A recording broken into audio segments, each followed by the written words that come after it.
Mais que, professant la vérité dans la charité, la vérité dans l'amour. Je vous ai dit qu'il y a beaucoup d'hommes de Dieu, beaucoup de chrétiens qui aiment le mensonge. Le mensonge. Les pasteurs, tu parles avec quelqu'un, il ne va pas aller droit au but avec toi, il ne va pas te dire la vérité. Les gens ont la manipulation dans la bouche. Moi, je déteste ça et Dieu n'aime pas ça. Ce n'est pas bien. Si tu es ici ce soir et que tu as la manipulation dans la bouche, je vous assure, écrivez ça quelque part. Tous ceux qui vivent comme ça ne réussiront jamais. Ils sont maudits.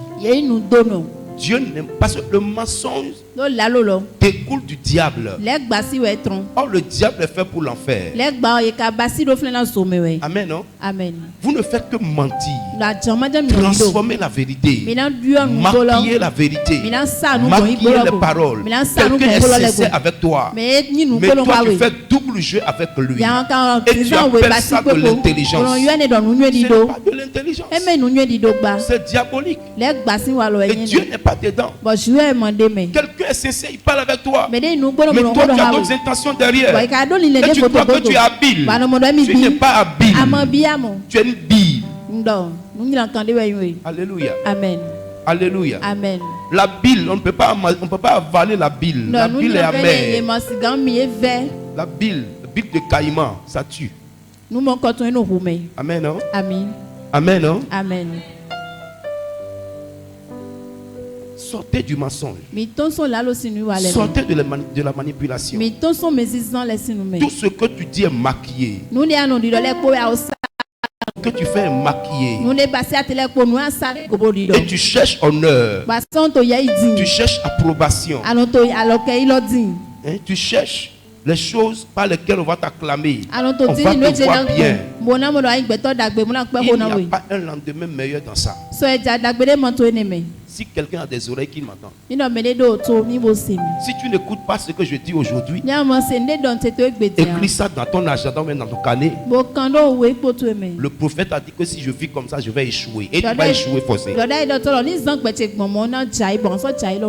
quelqu'un est en face de toi, il parle avec toi, sois ouvert avec la personne. Quand quelqu'un est en collaboration avec toi, sois sincère avec la personne. Dis la vérité le matin, le soir, tu seras à l'aise. Tu es rempli de mensonges, de manipulation. En un mot, tu es fake. Professant la vérité dans l'amour, pas dans l'hypocrisie. Si tu n'aimes pas quelqu'un, dis-lui ce qu'il a fait que tu n'aimes pas. Mon frère, tu m'as fait ça. Ma soeur, tu m'as fait ça. Je n'ai pas du tout aimé ça. On ne t'a pas dit de faire collaboration, non. Mais désormais, quand tu le vois, tu le salues. Le salut vient du cœur. Parce que ce qui est du bout des lèvres n'est pas agréé par Dieu. Dieu regarde au cœur. Quelqu'un s'approche de toi, la personne a un peu d'argent et tu es intéressé par son argent seulement. Tu ne fais que lui mentir pour prendre son argent. Tu es un mécréant. Dieu n'est pas dans ça. Professant la vérité dans l'amour. L'amour, c'est la sincérité. Regardez, lorsqu'un homme et une femme sont ensemble et qu'il n'y a pas l'amour, regardez tout ce qui se passe autour. En tant que pasteur, en tant que leader, ce que je connais, vous ne connaissez pas. C'est à partir de ça que Dieu nous inspire les messages. Nous voyons beaucoup de choses, nous entendons beaucoup de choses. Lorsque nous nous mettons devant pour parler, vous devez avoir l'humilité d'accepter ce que nous disons. Sinon vous allez passer à côté du but. L'amour.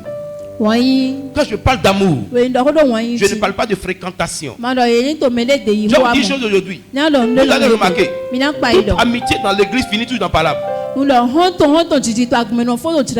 Toute amitié dans l'église. Quand tu te fais ami à quelqu'un dans l'église, remarque, à la fin, c'est toujours palable. Ça ne finit jamais bien. Vous savez pourquoi? À cause de l'immaturité. C'est pourquoi on interdit que les gens soient amis dans l'église. Soyez frères. Bonjour mon frère. Bonjour ma soeur. Tu ne viens pas chez moi, je ne viens pas chez toi. Quand on se voit, on se salue comme des frères. Quand tu as un problème, quand je peux t'aider, je vais t'aider. Mais quand on commence à se fréquenter, le mensonge commence à rentrer. Le blasphème du pasteur, le blasphème de l'église commence. Vous allez voir que lorsque vous êtes des frères en Christ, lorsque vous vous rencontrez dans vos maisons, je vous assure, vous ne parlerez de rien si ce n'est pas de parler mal de l'église. C'est vous qui allez voir que le pasteur a fait mal. Vous savez pourquoi? Parce que vous êtes des immatures. Vous n'avez pas la maturité spirituelle. Satan aime des gens comme ça. Il sème la mauvaise semence en eux. Pourquoi? Parce qu'il veut les détruire. Je vous assure, toute amitié à l'église finit toujours dans palabre.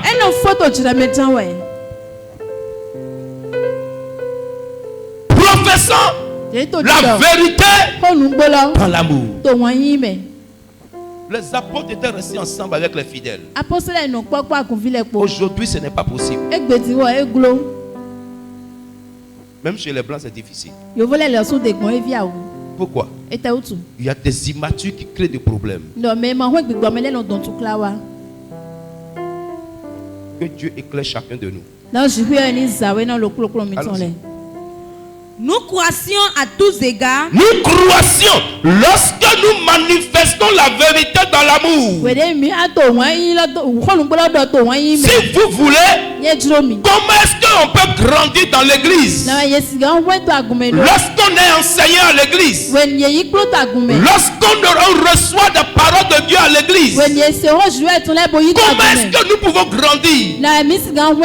Nous grandirons lorsque nous disons la vérité, lorsque nous pratiquons l'amour. Ça nous donne de croître dans tous les domaines de notre vie. Autrement dit, lorsque nous sommes remplis de mensonges, lorsque nous sommes remplis de haine, lorsque nous sommes remplis d'hypocrisie, dans la maison de Dieu, tout commence à couler autour de nous.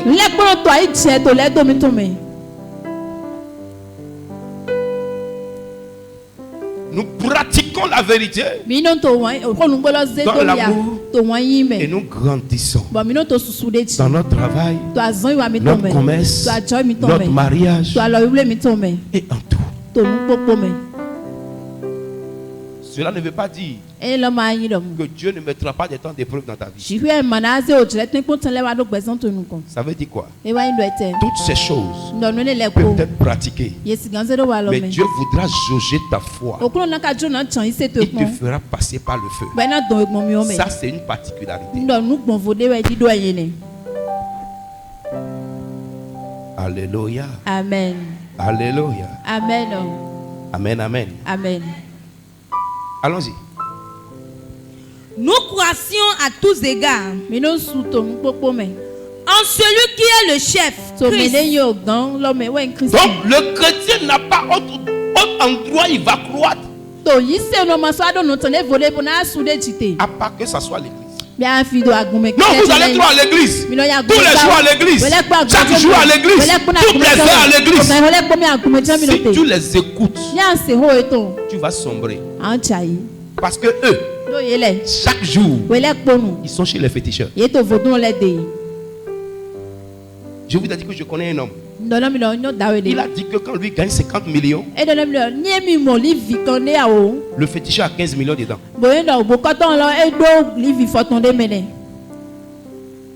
50 millions, Il dit quand il a 50 millions aujourd'hui, le fétiche a 15 millions. Si demain il a 50 millions encore. Maintenant, eux, ils nous disent, vous partez trop à l'église. Pourquoi? L'église où nous partons, ça les dérange, ça les détruit, ça détruit leur force. La raison pour laquelle les gens du monde n'aiment pas l'église, nos prières dérangent beaucoup de choses. C'est tout.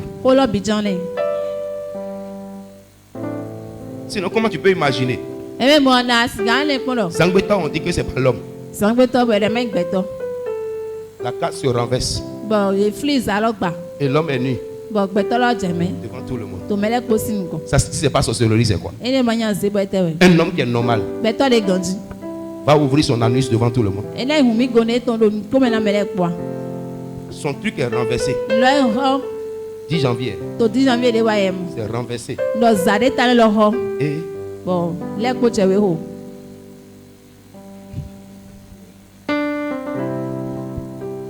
c'est à ça qu'on nous appelle. Le feu les brûle. Mais ils ne savent pas que c'est un mensonge dans lequel ils sont. Tout ce qu'ils font comme miracle, c'est des montages. Et c'est la même chose que les faux pasteurs font. Les faux pasteurs font la même chose. Dans les cases que vous voyez là, Zangoto disparaît. Ils mettent chat dedans, ils mettent souris dedans. Et il y a autre case dedans. Quand ils veulent faire ça, le gars rentre dedans. Et puis il renverse ça, tu vois que c'est vide. Tu vas croire qu'il a disparu, il n'a pas disparu. Il est dedans.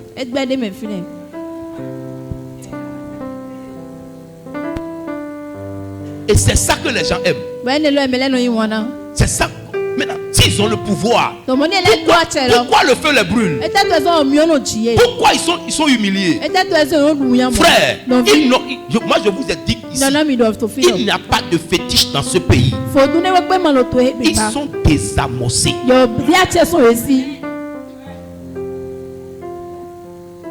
Amen, amen. Amen. Ils sont désamossés. Professant la vérité dans l'amour, ils croissent dans tout domaine en Jésus. Donc, il n'y a pas d'élévation sans Jésus. C'est pourquoi vous allez remarquer tous ceux qui deviennent riches par les puissants des ténèbres meurent toujours pauvres.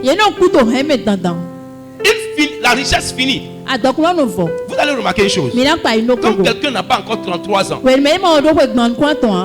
quand il devient riche, soit il meurt à 33 ans, soit il meurt à 40 ans. Si vous connaissez quelqu'un qui a pris fétiche avant 30 ans, s'il ne meurt pas à 33 ans, il va mourir à 40 ans.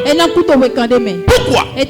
Ces âges, Jésus a fait combien de temps sur la terre? Donc, dans le monde spirituel, la mort de Jésus a mis une limite au règne du diable. Or, Moïse avait 40 jours, 40 ans. Tout est 40-40. Pourquoi? 40 c'est le chiffre de l'épreuve. Du coup, il n'y a personne qui peut dans cette tranche d'âge transporter le fétiche en vogue. Impossible. Impossible. Regardez bien. J'ai connu des Ibo. J'ai connu au moins 4 différents couples de Ibo. Le mari de la première est mort à 40 ans. Le deuxième est mort à 42 ans. L'autre est mort à 41 ans. L'autre est mort à 40 ans. Et tous 40, 42, 41, 40, 41. Pourquoi? Ils sont tous rentrés dans des alliances. Ils ont eu l'argent. Ils sont morts, ça n'a même pas fait 3 mois. La misère a déjà commencé chez les enfants et la femme. Parce que dès qu'ils sont morts, on ne sait pas ce qui s'est passé. Tout l'argent qui était dans la maison a disparu. Ça c'est quoi ça? Tu veux quoi? Frère, si tu travailles et que l'onction de Dieu est sur toi, tu vas promouvoir ton travail. Ton travail va te donner la paix et la joie. Ne vous affolez pas. Restez connectés. afin qu'ils croissent en Jésus. Qui est le chef de l'église? Ce n'est pas le pasteur qui est le chef de l'église. Le pasteur est le chef visible. Mais le chef qu'on ne voit pas, c'est Jésus. C'est pourquoi quiconque attaque l'église n'attaque pas le pasteur. Il attaque Jésus. Quiconque attaque le pasteur n'attaque pas le pasteur, mais il attaque Jésus. Oh, personne ne combat contre Jésus et gagne. Personne. Le jour où tu vas découvrir qui tu es, tu ne resteras plus jamais au même niveau. La grandeur commence par la découverte de soi. Si je ne savais pas qui j'étais, peut-être que je serais déjà mort. J'ai reçu plus de 150 attaques. 150 attaques. Plus que ça. Mais je suis debout. Et je serai toujours debout. La première visait à prendre mes yeux. La deuxième visait à prendre ma voix. Et les autres, un peu partout dans mon corps. Mais tout ça, c'est comme verser de l'eau sur le dos du canard. Pourquoi? Je sais qui je suis. Je sais que ces choses-là ne peuvent jamais me déstabiliser. Découvre qui tu es en Jésus. Amen, non? Amen. Mais ce n'est pas parce que la Bible dit que tu vas croire que tu vas rester les bras croisés. Parce qu'il y a des oppositions dans la vie. Lorsque Jésus est sorti des 40 jours de jeûne, la première manifestation qu'il a eue, Satan est venu le rencontrer. Il dit, si tu es vraiment le fils de Dieu, jette-toi. Dis, tu ne tenteras pas l'Éternel ton Dieu. Toi tu as jeûné et le malheur est venu. Tu dis papa Ozo est faux. C'est ta vie qui est fausse. Sinon moi je suis pas faux. Tu peux sortir de jeûne. Jésus a fait 40 jours. Et ce qui vient lui parler, c'est Satan. Jésus qui est Dieu, il sort de jeûne. Et Satan vient le rencontrer. Mais quel culot! Mais quelle puissance! Mais Satan est venu, ne veut pas dire que Satan va te gagner. Non! On peut t'attaquer, mais on ne te vaincra pas. Amen. Satan est venu le tenter. Mais Satan n'a pas gagné.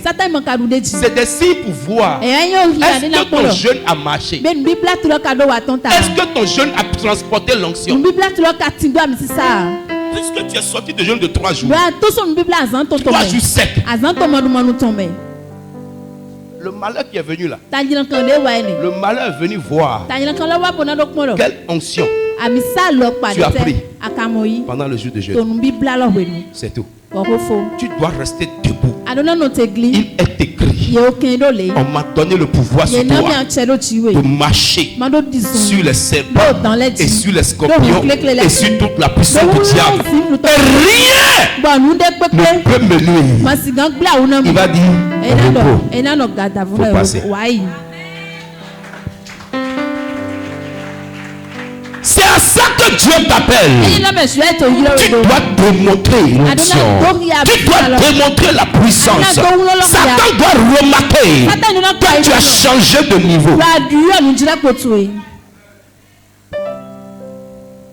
Amen.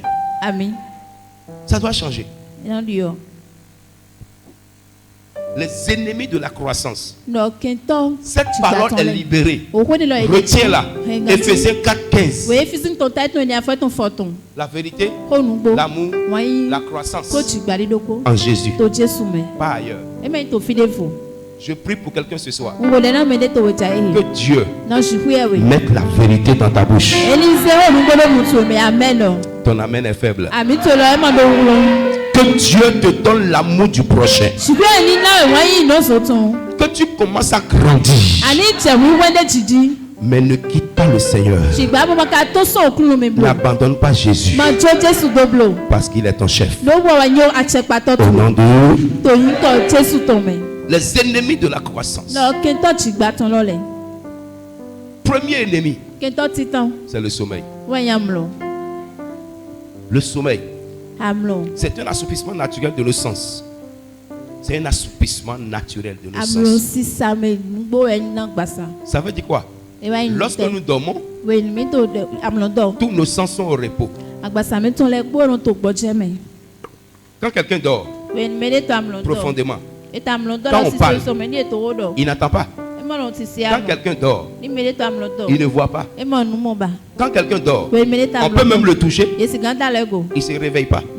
Est-ce que vous savez, il y en a qui dorment, portable chinois et à côté d'eux, ça sonne, mais ils ne se réveillent pas. Mais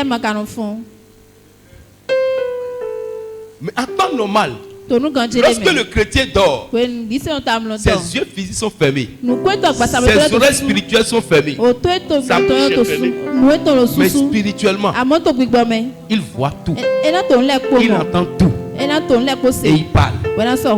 Si tu n'as pas encore atteint ce degré, reçois le feu pour la terre.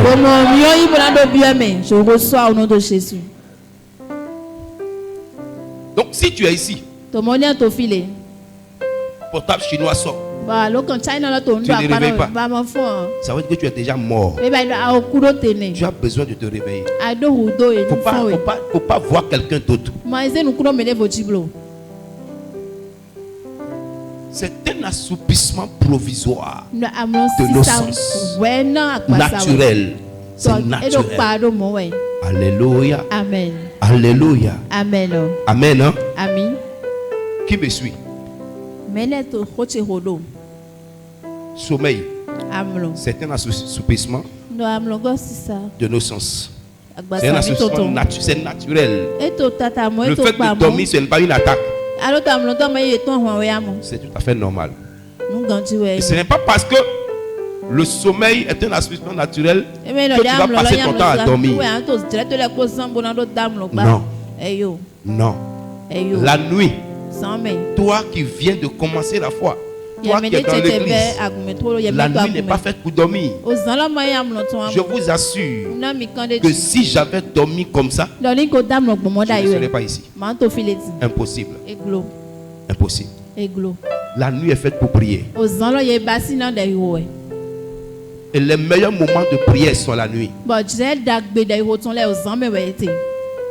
Proverbe 24, verset 33 à 34. Proverbe 24. Écoutez bien. Proverbe 24, verset 34. 33 à 34. Un peu de sommeil. Un peu d'assoupissement. Un peu croiser les mains pour dormir. Et la pauvreté te surprendra. Comme un rôdeur. Amen, non? Amen. Comme un rôdeur. Ça veut dire la même manière que quelqu'un qui cherche quelque chose rôde. C'est comme ça que la pauvreté prend l'habit du sommeil. Et vient te couvrir avec ça. Donc, la pauvreté peut donner sommeil à quelqu'un. Toi qui aimes sommeil, sache que la pauvreté est devenue ton ami. Tu n'as pas dit amen. Tu n'as pas dit amen. Reprends. Un peu quoi?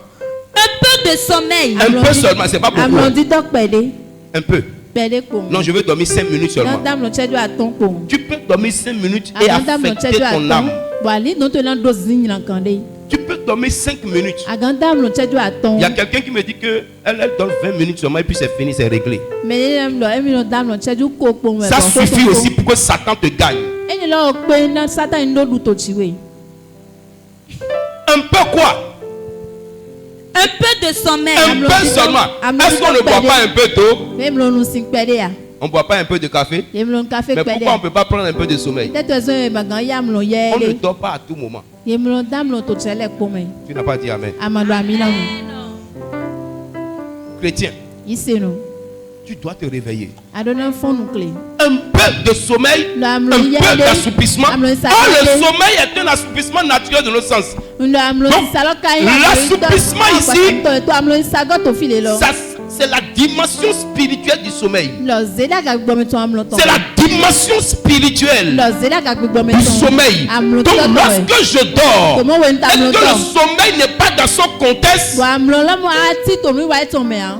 dimension spirituelle s'étend. Oh, la dimension spirituelle du sommeil te communique la pauvreté. Dis, je rejette. Je rejette. À rejeter vos cartons pour le. Tu as rejeté ça, pourtant à ta sortie, tu commences pas à dormir encore. Écoutez-moi bien. Si tu veux braver le sommeil, c'est dès que tu arrives à la maison que tu vas commencer. Si tu mets ça à demain, tu as raté. Tout ce qu'on veut faire en Dieu, on va arriver là tout à l'heure. On doit révoquer la procrastination. Tu dois lever ça de ta vie. Tu dois rejeter ça de ta vie. Le chrétien ne remet pas à demain. Il faut battre le fer quand il est chaud. Proverbe 6:10 pour que ça soit complet. Tu as lu le verset 34? Non. Lis-moi 34 d'abord. Et la pauvreté te surprendra. Comme quoi? Comme un rôdeur. Oh, le diable rôde comme un voleur, cherchant qui dévorer. Donc la pauvreté va te donner habit à porter. Allons-y. Et la disette. La disette. Même Gary, tu n'as pas à la maison. Même coulis, tu ne peux pas acheter. Tu n'es plus pauvre. Hein? Tu es devenu le fils spirituel de Satan. Il y en a qui pensent que lorsque tout manque à la maison, c'est simplement les attaques, les trucs. Non, c'est faux. C'est faux. La pauvreté va te surprendre. La disette sera ta portion. Pourquoi? Parce que tu as dormi. Le temps que tu allais prendre pour aller vendre l'eau glacée à Topa, le temps que tu allais prendre pour vendre Pure Water, tu as dormi. Et tu attends ton mari pour envoyer l'argent. Tu attends ton homme pour envoyer l'argent. Tu attends quelqu'un pour te donner l'argent. Le temps que tu prends pour dormir, quelqu'un d'autre est en train de vendre l'eau glacée à Topa. Quelqu'un d'autre est en train de vendre Gary à Topa. Quelqu'un d'autre est en train de vendre quelque chose quelque part pour gagner de l'argent. Toi tu dors. Tu manqueras de tout. Tu vas venir à l'église mais tu manqueras de tout.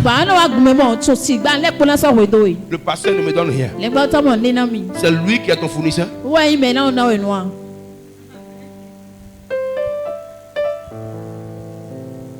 Parce que c'est les pasteurs, ils accusent. Comment un chrétien va dormir du matin au soir? Et il y en a qui m'ont envoyé un message, papa, je n'ai rien mangé. Continue, troisième jour là. C'est Mauritanie qui va t'appeler. Esprit de paresse. Esprit de paresse.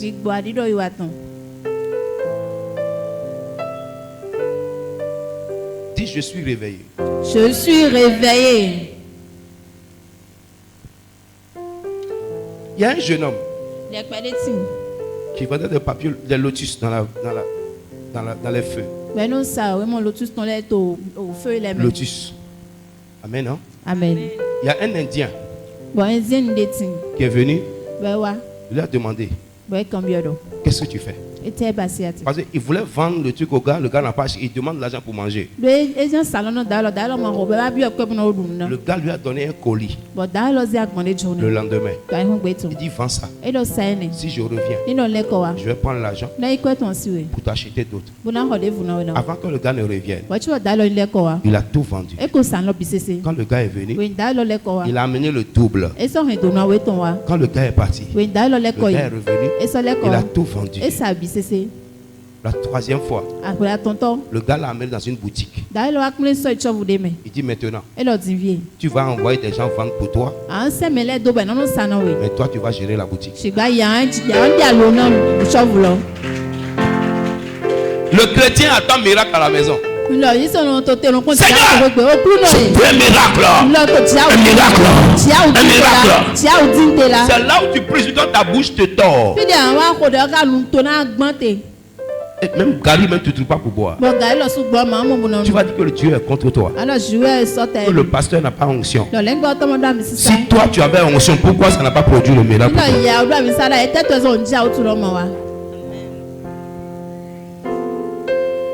J'ai commencé à travailler quand je suis sorti. Après la prière, je suis sorti pour aller chercher travail. Je n'ai pas trouvé. Mais chez mon couturier, j'ai rencontré la personne qui va me faire travailler tout mon temps à Côte d'Ivoire. Ce que j'ai fait à MTN, c'est elle qui m'a donné. À DHL, c'est elle. À l'aéroport, c'est elle. Quand je suis revenu à Cotonou, je suis reparti. C'est la même personne qui m'a fait travailler à Oryx. La seule femme que j'ai rencontrée après la prière, après mon temps de jeûne, je suis sorti en matin, marché dans tout Abidjan, dans zone industrielle de Port-Boué, de Vridi. Je n'ai rien trouvé. Et je suis venu par Trècheville. Pour ceux qui connaissent Abidjan, j'ai quitté Koumassi. J'ai marché jusqu'à Vridi. De Vridi à Trècheville. Et de Trècheville à Makori. Avant de venir à Koumassi. Je ne connais pas qui peut faire ça ici. Avec les enfants que moi j'ai ici, les enfants choco qui j'ai ici. Je ne vois personne qui peut faire ça ici. Où tout le monde ne veut que l'argent. J'ai marché. Écoute, la distance que j'ai fait, c'est la misère. C'est la précarité. C'est la pauvreté. J'ai fait ça. Mais au bout du chemin, Dieu m'a donné du réconfort. J'ai rencontré cette seule personne. Les gens qui quittent quand même pour venir ici. Combien de personnes marchent? Combien de personnes? Il y en a qui ne trouvent pas de semis, ils ne peuvent pas venir à l'église. C'est un péché que vous faites. C'est un péché. Quelqu'un à Yenawa tout près là, sans transport, il ne vient pas à l'église. J'ai fait le tour. Ça fait trois communes. Koumassi, Port-Boué, Makori, Trècheville. 4 communes. Pas la marche. Et si tu vois mon pied, poussière. Moi-même, ma fierté a disparu. J'étais devenu moquerie debout. Mais Dieu avait un plan pour moi. Il y a le réconfort après la souffrance.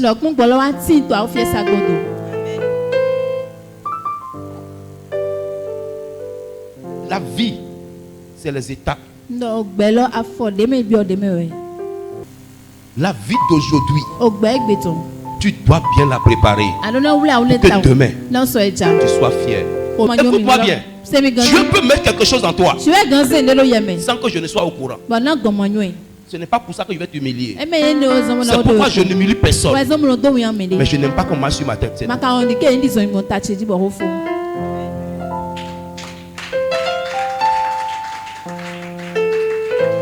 ne dois pas dormir. En ce temps-là, je m'habillais seulement. Sinon, je n'avais pas de lieu où dormir en réalité. Tout ce que je savais faire, Dieu m'a fait grâce. Quand je sors, je rassemble à quelqu'un qui a maison. Et pourtant, je n'ai pas là où je vais dormir. Mais si tu me vois debout, Dieu il est fort. Ce que tu portes est en toi. Travaille pour que ça sorte. Ça doit sortir. Mais ça ne peut pas sortir dans le sommeil. C'est pas possible. Tu dors, tu ronfles. Tu vois les monstres. Tu vois les gorilles. C'est pas gorille. C'est ce que tu es dans le monde spirituel, quelqu'un que tu vois comme ça. Animal que tu vois là, c'est toi-même, c'est pas quelqu'un d'autre. Quand tu vas prier, ton état va changer. Je te dis la vérité. La vie spirituelle que tu as va déterminer le son que tu vas faire. Quand Joseph rêvait, il voyait quoi? Je te pose la question. Il voyait quoi? Qu'il était au-dessus de ses frères. Il voyait qu'il était au-dessus de son père. Le papa va dire, donc petit, toi tu veux nous dire quoi? Tu veux dire que tu vas nous commander, moi, ton père, ta mère et tes frères, toi petit là, tu vas nous commander?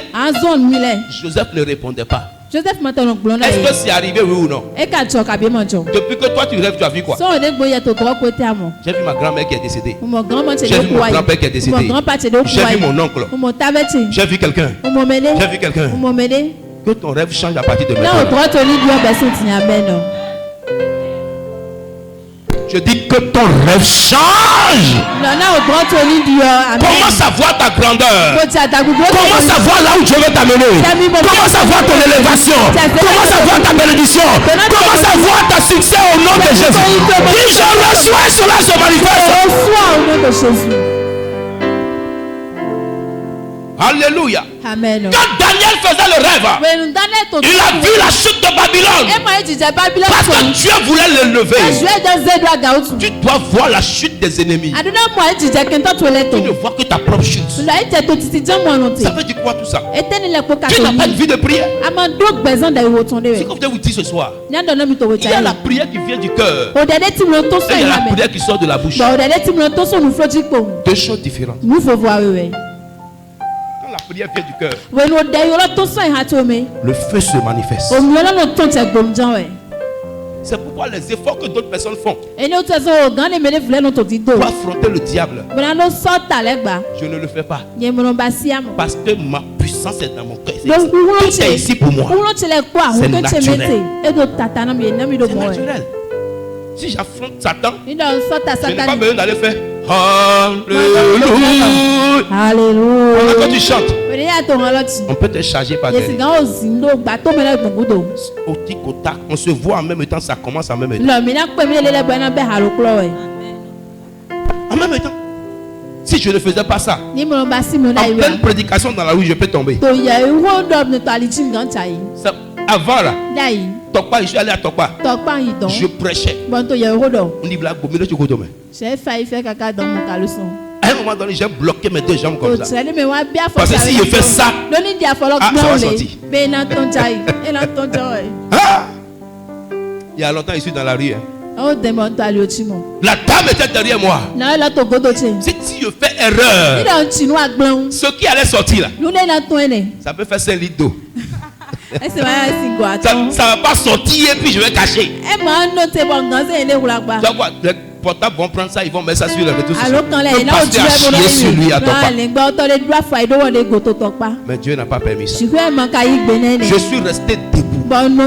J'ai mis ma main sur mon ventre. Et j'ai arrêté ça aussi. Quand je me tourne, la dame me fait comme ça. Je la poursuis.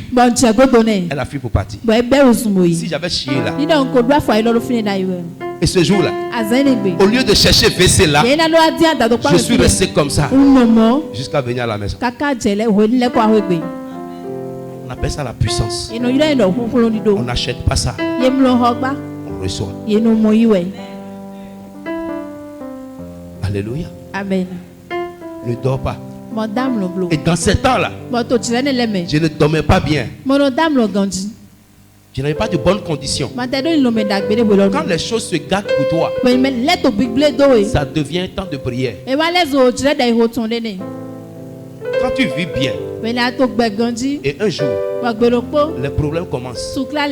Ça veut dire que Dieu veut que tu commences un temps de prière. Si tu mangeais 3 fois par jour, tu dois arrêter de manger. Manger une seule fois. Et prends tout le temps de nourriture là pour prier. Si tu le fais bien, en 3 mois, quelque chose va s'arrêter. Quand tu vis bien et que tu te réveille un matin et tout se gâte, ça veut dire Dieu ne veut pas que tu sois dans ce confort-là. Dieu veut changer la chose pour toi. Si tu comprends ça comme ça, tu n'accuseras personne. Écoutez-moi bien. Quand Dieu m'a appelé, je ne savais pas comment je vais payer le loyer. Mais quand j'ai commencé, Dieu s'est chargé de payer le loyer pour moi. Quand tu écoutes Dieu, quand tu obéis à la voix de Dieu, quand tu fais la volonté de Dieu, Dieu se charge de ton arrière. Je ne savais pas comment j'allais faire. Ma femme m'a posé la question. Comment tu vas faire pour le loyer, notre nourriture? Je dis reste tranquille. Dieu fera. Je comptais sur quoi? Rien. Mais Dieu s'est chargé de ça. Qu'est-ce que je veux te dire? Quand Dieu brise ton confort, ça veut dire que Dieu n'est pas d'accord avec ton niveau spirituel. Il veut que tu grandisses encore. Il veut que tu grandisses encore. Il veut que tu grandisses encore. En ce temps-là, tu perdras beaucoup. Regarde, nous avons besoin d'argent. La personne qui va acheter nos trucs là, elle diminue le prix juste. Elle a divisé le prix par 10. Ma femme dit, or, la plupart des choses qu'on avait en ce temps-là appartenaient à ma femme. Parce qu'elle avait dit à sa maison, avant que moi je ne prenne ma maison. La plupart des choses lui appartenaient. Et quand la personne est venue, on dit comment tu vas acheter ça? Est-ce que tu sais comment on a vendu tout ce qui était dans nos maisons? 75 000. On a vendu tout ce qui est dans notre maison à 75 000. Télé, bibliothèque, lit, armoire, siège, tout 75 000. Et elle a donné 25 000. Et ça restait 50 000. Est-ce qu'elle a payé le reste après? Vous êtes cramponné sur l'argent aujourd'hui, je vous regarde. Vous me faites rire. Quand tu te laisses à Dieu, Dieu prend soin de toi. Elle a donné 25 000 comme avance. C'est avec les 25 000 que moi je suis venu à Cotonou. Donc je les ai laissés sans rien. Maintenant je vais mourir comme un chien à cause de la parole des féticheurs. Il n'est pas encore né. Qu'est-ce que vous cherchez? Priez! Priez! Arrête de dormir! Arrête de dormir! Arrête de dormir! Si tu évites le péché et que tu pries, Dieu va changer ton histoire. Amen. La chrétienté, c'est la puissance.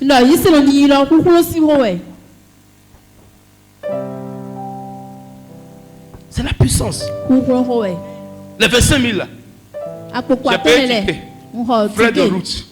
Arrivé à la gare. Ça restait 1000 francs juste. Je t'ai déjà dit ça. Toi, tu attends un milliard avant de commencer l'œuvre de Dieu. Tu vas payer ma maison. Quand Dieu est avec toi, même le propriétaire ne demande plus le loyer.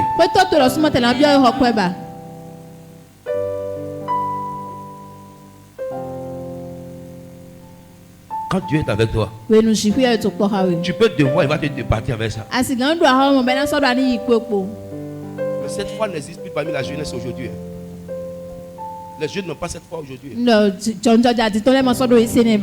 en Côte d'Ivoire, c'est rare aujourd'hui. Les gens continuent de servir les gens, de servir Dieu sans rien penser. Mais ce n'est plus comme avant. 1000 francs. Et j'ai gardé 1000 francs. Du 2 janvier jusqu'au 10 janvier. 2 janvier. J'ai quitté Abidjan le 2, je suis arrivé ici le 3. J'ai gardé les 1000 francs jusqu'au 10. Le 10, à 6 h du matin, j'étais devant mon portail. J'ai pris Zem pour Stade de l'amitié. 700. 700. Et ça restait 300.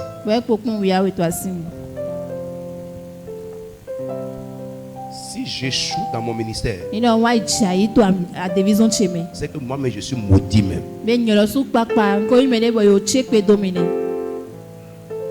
Oh, je transporte la bénédiction. Réfléchis.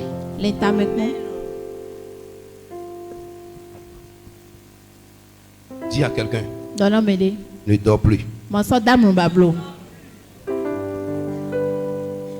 Malgré tout ce qu'il dit là, toi tu as sommeil là. Maintenant, tu as prié.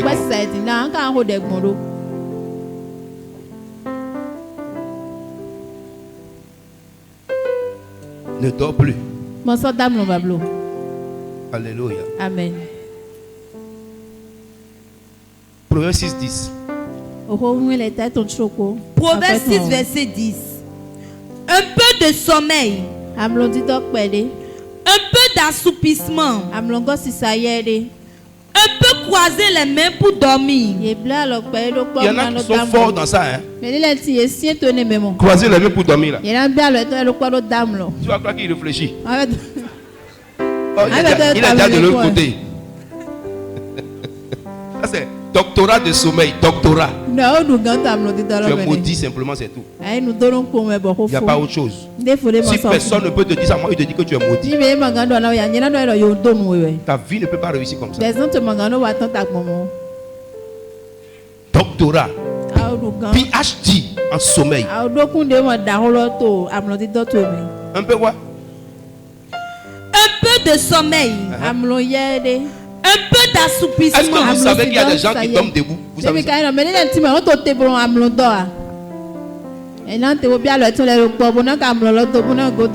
Ils sont trop forts. Sa tante sorcière est déjà rentrée dans son corps. Et les deux mangent ensemble.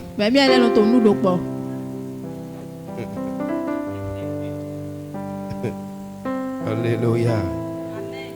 Un peu croiser les mains pour dormir. Croiser les mains. Parce que c'est la meilleure position. Quand tu croises les mains, on se dit que celui qui a croisé les mains ne peut pas dormir. Oh, c'est sa meilleure position ça.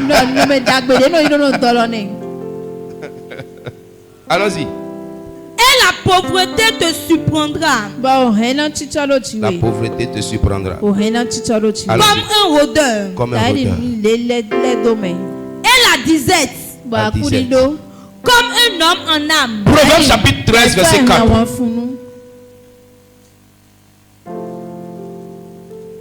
Proverbe 13 verset 4.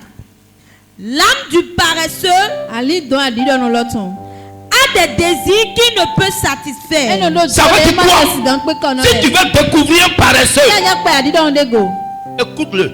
Non, il ne faut pas avoir peur. Tout à l'heure là, je vais avoir une belle voiture. Si tu es à côté de quelqu'un comme ça, il faut allumer ton feu.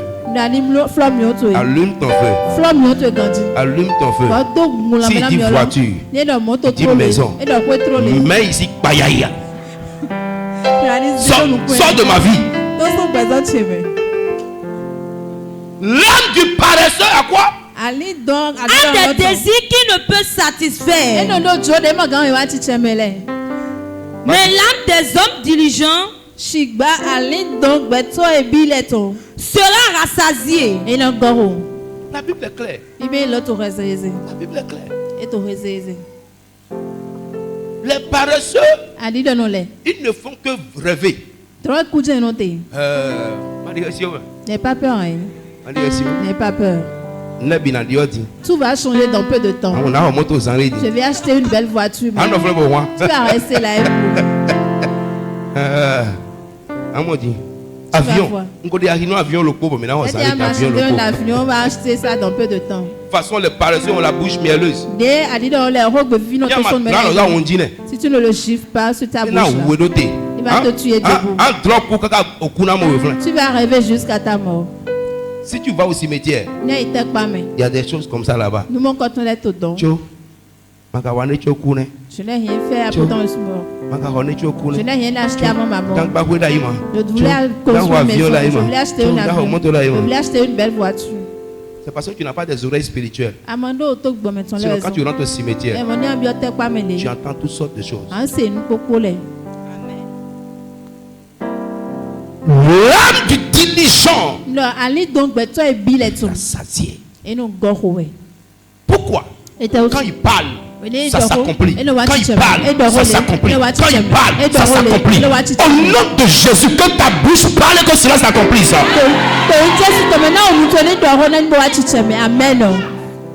J'ordonne que ce qui sort de ta bouche par la volonté de Dieu s'accomplisse au nom de Jésus-Christ. Reçois l'accomplissement de tes projets. Alléluia. Amen. Reprends le verset. L'âme du paresseux a des désirs qu'il ne peut satisfaire. Pourquoi c'est comme ça? Celui qui vient acheter voiture, ça veut dire qu'il est dans un travail qui lui permet d'acheter le voiture. Celui qui veut construire une maison, tu vois qu'il est dans une démarche de construire une maison. Quelqu'un qui veut réaliser quelque chose, quand il te parle de la chose, tu vois en lui les ingrédients qu'il faut. Quand tu ne vois pas ça, sors de ce rêve. Qui voudra construire une maison ne pas calculer le coût de cette maison, prévoir les ingrédients avant de commencer. De peur que quand il va commencer, il ne l'achève et que lorsque les gens passeront, ils diront: qui est celui-ci qui a commencé cette construction mais qui ne l'a pas achevé?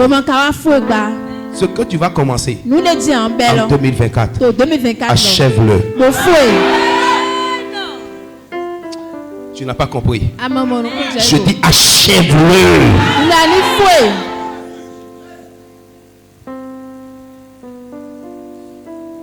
Allons-y. Mais l'âme des hommes diligents sera rassasiée. Tu seras rassasié. Proverbe 24, chapitre 20, verset 4. Je veux que vous notiez tout ce que j'ai dit et que vous reviviez cela à la maison. Ça vous fera du bien. Proverbe 24. Oui. À cause du froid, le paresseux ne laboure pas. Vous allez voir. Un paresseux, quand il a mal à la tête, il veut se coucher. Mais tu as volé, mais tu as volé. Couvrez-moi, couvrez-moi. Mettez-moi la couverture. Il y a d'autres rues, si vous comptez. Si tu es intelligent, prends. Quand le paresseux a mal à la tête. Mais couvrez-moi, couvrez-moi. Il y a longtemps, il veut dormir. Donc, comme il a trouvé un mot de tête complémentaire, complément d'objet direct. Ne va puiser l'eau dans le puits, tu as baisé sur lui. Alléluia. Amen. Vas-y. À cause du froid, c'est-à-dire à cause du petit froid qui existe là, le paresseux veut quoi? Le paresseux ne laboure pas. Il fait trop froid. Je ne peux pas prendre la roue. Je ne peux pas aller au champ. À la moisson, il voudrait récolter. Mais il n'y a rien. Vous allez voir. Celui qui est paresseux, il regarde toujours l'autre côté. Il y a quoi là-bas? Qu'est-ce qu'on peut prendre là-bas?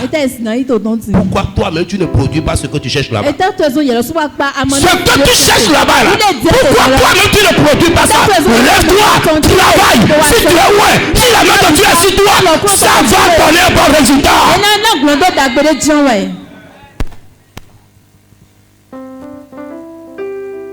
L'homme qui veut réussir n'attend pas. Il se lève en même temps. Que l'onction pour se lever et faire quelque chose rentre en toi maintenant.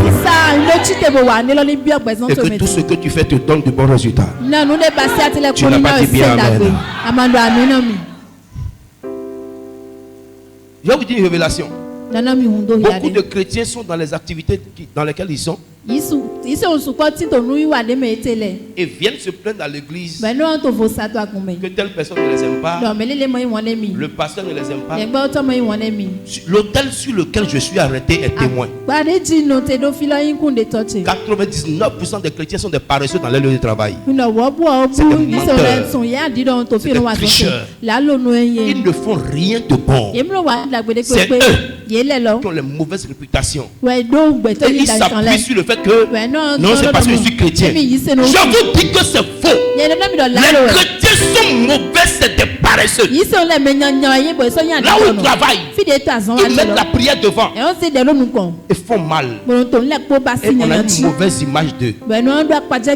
Si tu es ici, le travail où tu es, prends ça au sérieux, fais ton travail et laisse les problèmes. Et tu vas voir, je vais oindre ton travail et tu seras élevé au nom de Jésus.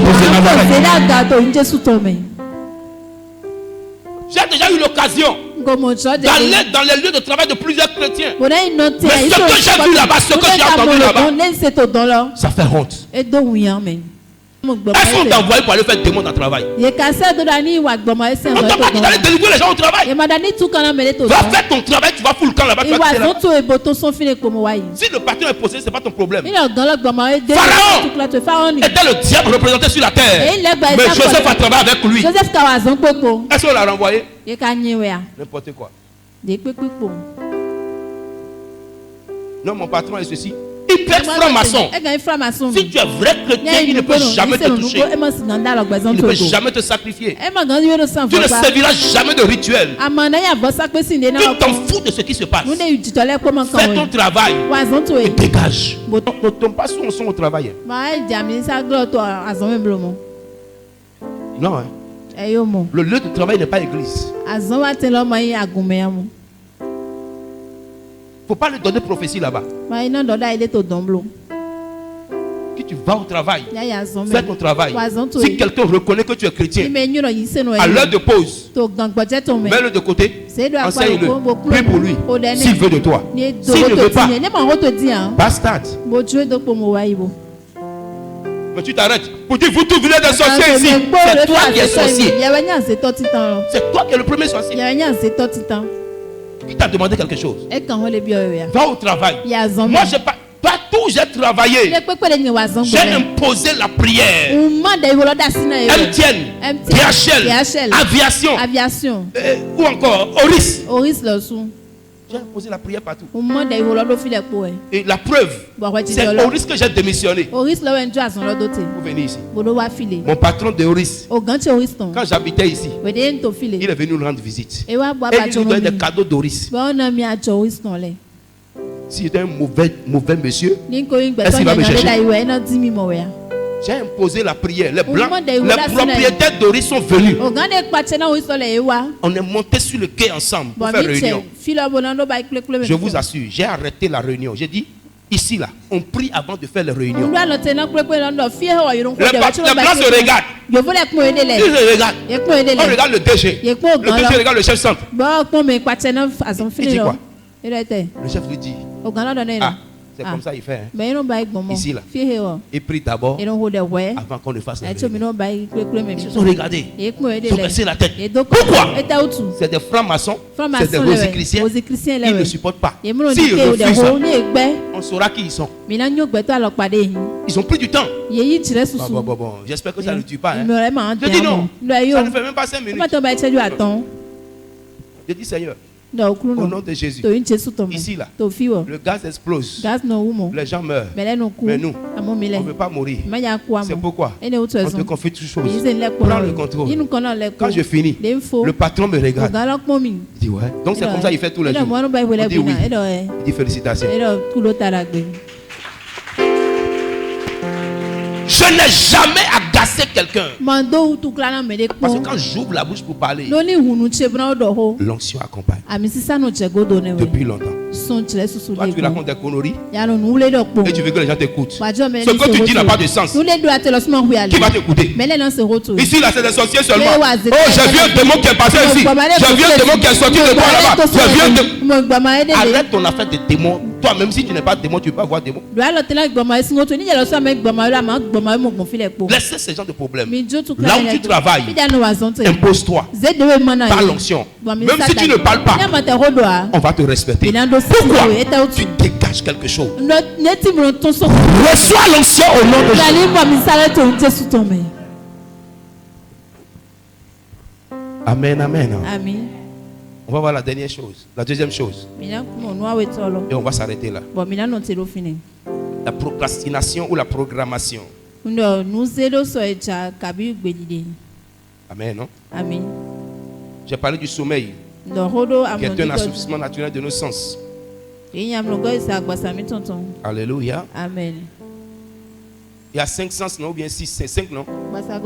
Les 5 sens. 5. Amen, non? Amen. En tout cas, si tu ne connais pas, on avance d'abord. Alléluia. Amen. La programmation ou la procrastination. Et c'est là qu'on va s'arrêter ce soir. Proverbe 6. Verset 6 à 8. Exode 22, 29. Deutéronome 23, 21. Verset 6 à 8. Proverbe 6, verset 6 à 8. Va vers. Nous sommes en train de parler des ennemis de la croissance. Parce que nous avons parlé de ce que c'est que la croissance. Amen. Et la croissance dans tous les domaines. Mais ici particulièrement, nous parlons des ennemis de la croissance. Allons-y. Va vers la fourmi paresseuse. Considère ses voies. Elle devient sage. Elle n'a ni chef, ni inspecteur, ni maître. Elle prépare en été sa nourriture. Elle amasse pendant la moisson de quoi manger. Paresseux. Jusqu'à quand seras-tu couché? Quand te lèveras-tu de ton sommeil? Alléluia. Amen. Donc le paresseux, ce n'est pas celui qui se couche seulement. C'est celui qui est là et qui te fait donner de l'espoir seulement. Non, il ne faut pas t'inquiéter. Ça va changer. Il doit arrêter de parler et commencer à poser des actes. Amen, non? La Bible dit la fourmi en été. Pourquoi? En hiver, partout sera humide et ça ne lui sera pas facile de chercher la nourriture. Donc, pendant qu'il fait chaud, la fourmi cherche la nourriture partout. Écoutez-moi bien, ce n'est pas le jour où tu manques d'argent que tu vas aller chercher travail. Ce n'est pas le jour où tu manques de quelque chose, ou bien on a coupé ton courant, ou bien tu as un problème. C'est là que tu vas commencer à penser au travail. Non, tu dois penser au travail avant que les temps de manque n'arrivent. Pour que tu sois déjà en train de travailler avant que la facture de courant n'arrive. Tu dois être en train de travailler avant que l'heure où les enfants vont manger n'arrive. Tu dois être en train de travailler avant que le temps où ta femme va s'habiller, le temps là n'arrive. Si tu attends que ta femme ait besoin d'habits d'abord, avant de penser au travail, mais elle verrait que tu es un vaurien. Tu dois travailler. Tu dois chercher quelque chose. Tu dois prendre soin de ta famille. Tu dois t'occuper de ta famille. Tu dois prendre des responsabilités. C'est comme ça que ça marche. On n'attend pas l'heure du besoin avant de commencer à courir. C'est de l'irresponsabilité.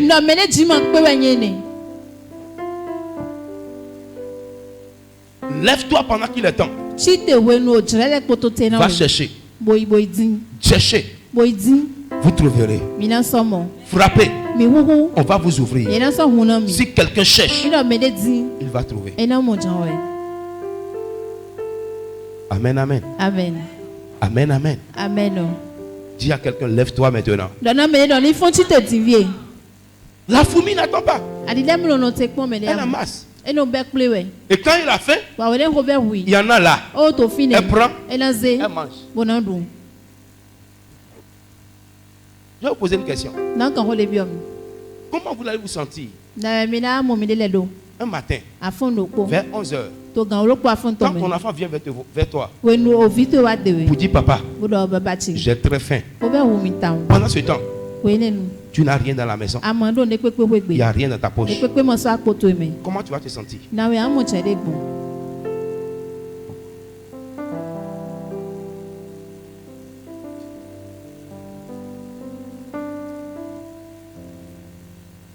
Tu es une maman. Jusqu'à midi, ton enfant n'a pas mangé. Et tu es assis. Tu le regardes. Tu attends papa.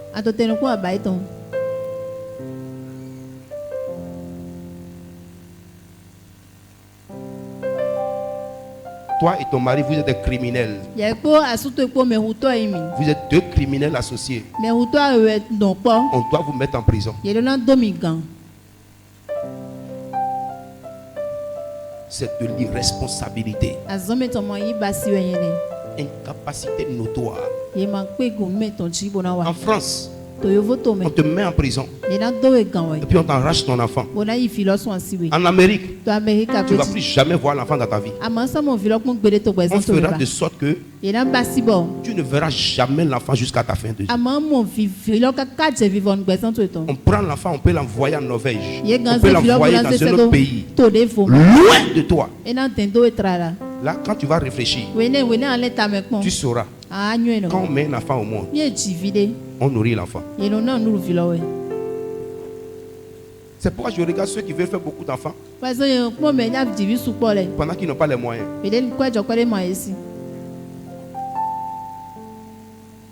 C'est pas bien. Que Dieu nous donne de la provision. Tout ce qui manque chez toi, que Dieu te le donne au nom de Jésus. Tu n'as pas dit bien amen. Exode 22, verset 29. Deutéronome 23, 21. Exode 22, verset 29.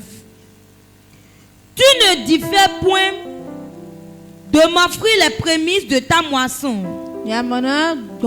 Non. Différer. Tu ne mettras pas ça demain à un autre jour.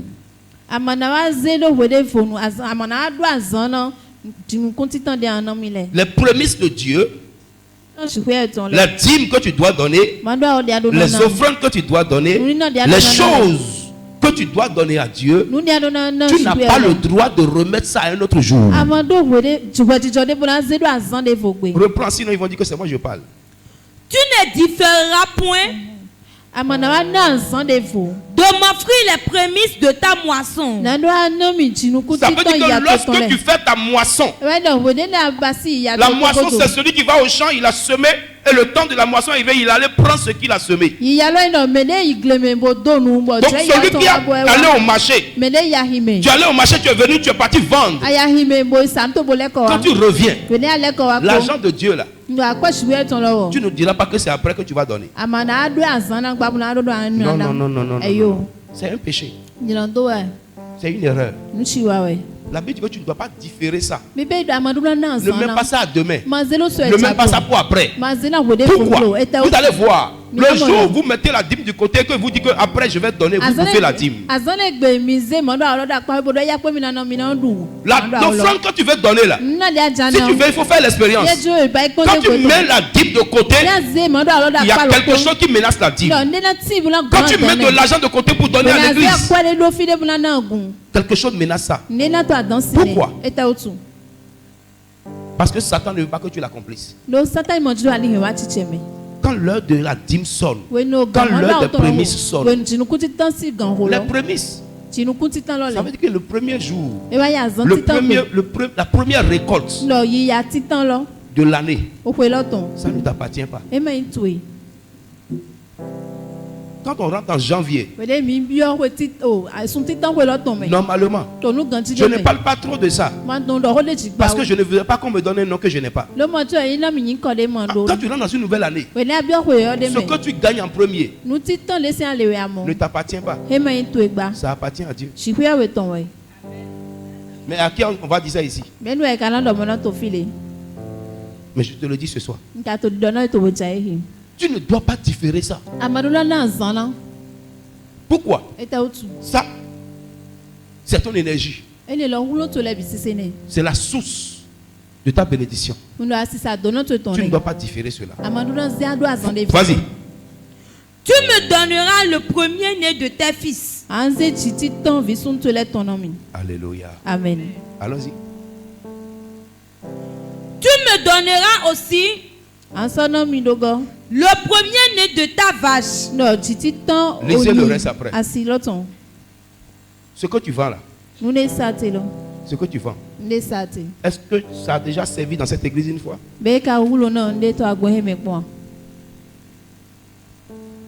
Ce que tu fais. Est-ce que son argent a déjà servi ici une fois? Pensez à ça.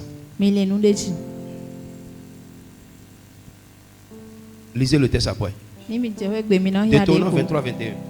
On va s'arrêter là. Si tu fais un vœu à l'Éternel, ton Dieu, tu ne tarderas point à l'accomplir. Car l'Éternel, ton Dieu, t'en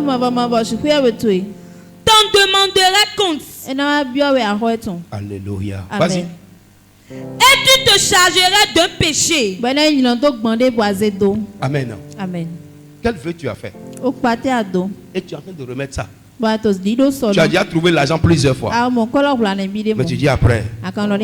Il y en a même qui regardent, il me regarde. Le prophète, de toute façon, il est habillé là. On dirait qu'il a un peu d'argent d'abord. Bon, je vais utiliser ça d'abord. Et puis après, si c'est à cause de ça que je vais mal m'habiller pour venir ici, il faut aller prendre la photo de ton oncle au village. Mais moi, tant que Dieu va le permettre, je vais toujours bien m'habiller. À moins que je n'ai pas les moyens pour ça. Ne regarde pas l'homme de Dieu pour faire ce que tu veux faire pour Dieu. Que Dieu te donne de l'intelligence.